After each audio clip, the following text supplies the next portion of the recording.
Outre l'examen des rapports et autres dossiers, le nouveau gouvernement, pour son premier conseil des ministres, reçoit des orientations du président du Faso sur la dynamique à enclencher et qui encadre la poursuite de la mise en œuvre du plan d'action pour la stabilisation et le développement au titre de l'année 2025.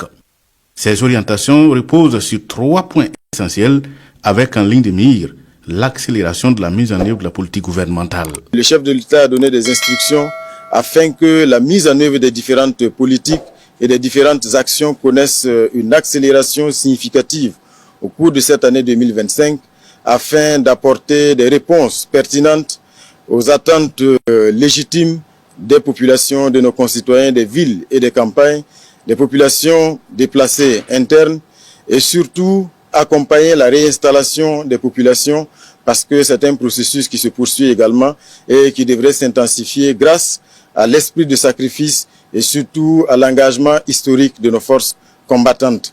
Cette accélération donc doit se mener à tous les niveaux et chaque département ministériel doit s'atteler à faire en sorte donc que nous puissions donc passer à un autre rythme de mise en œuvre des différentes politiques et des différentes actions. 2025 va connaître également une lutte beaucoup plus accrue contre la corruption.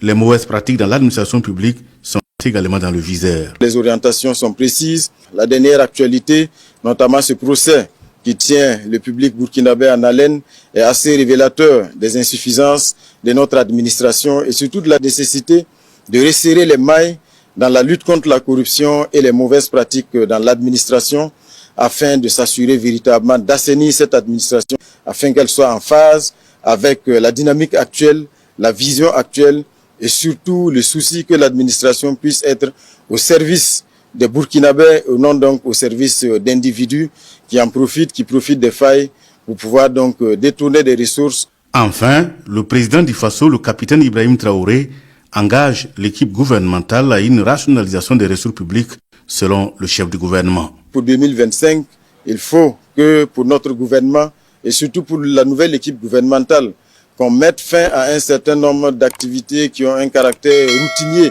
et qui ont un faible impact, ou plutôt qui n'ont pratiquement pas d'impact sur la vie de nos concitoyens, mais surtout orienter les ressources vers la mise en œuvre d'actions à fort impact, des actions de rupture et éviter donc ces actions routinières qui sont budgétivores et sans réel impact sur nos concitoyens. Le gouvernement est également invité à intensifier les actions sur les différentes initiatives présidentielles qui sont lancées dans tous les secteurs de développement, agriculture, infrastructure, éducation, santé, humanitaire. Bref, pour le Premier ministre, l'année 2025 est une année charnière. Et ces 3 actes constituent le fil rouge dans la mise en œuvre du plan d'action pour la stabilisation et le développement PASD au titre de l'année 2025, conclut le chef du gouvernement, Rim Talba, Jean-Emmanuel Ouedraogo.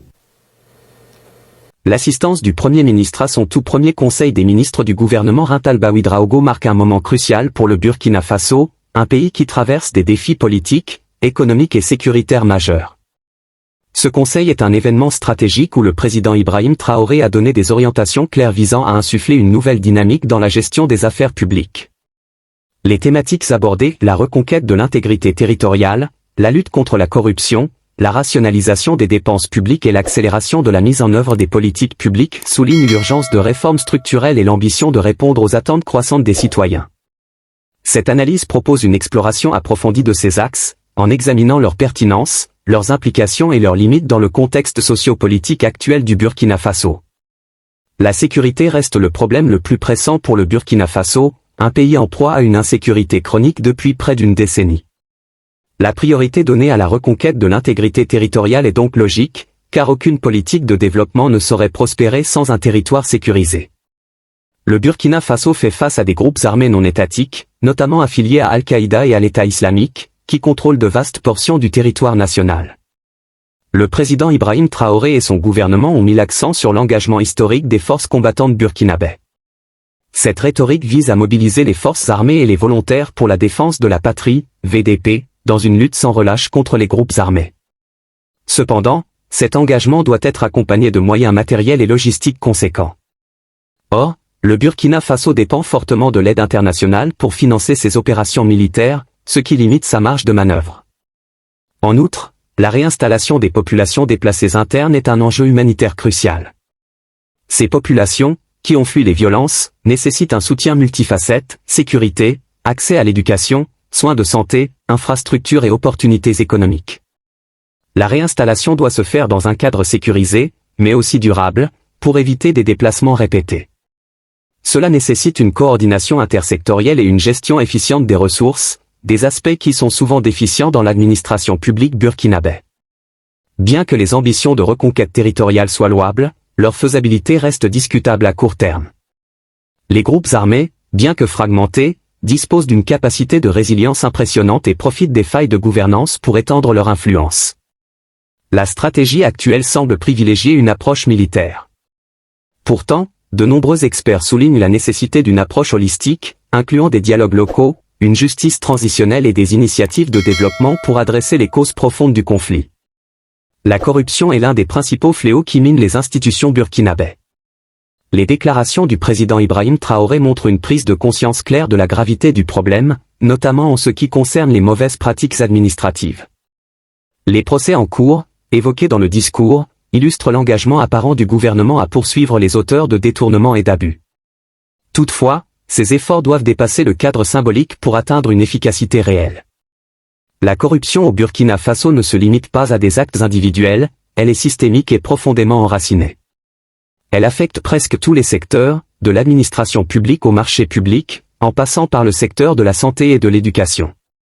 Les conséquences sont désastreuses, perte de ressources publiques, inefficacité des services sociaux, et surtout, un effondrement de la confiance des citoyens envers l'État.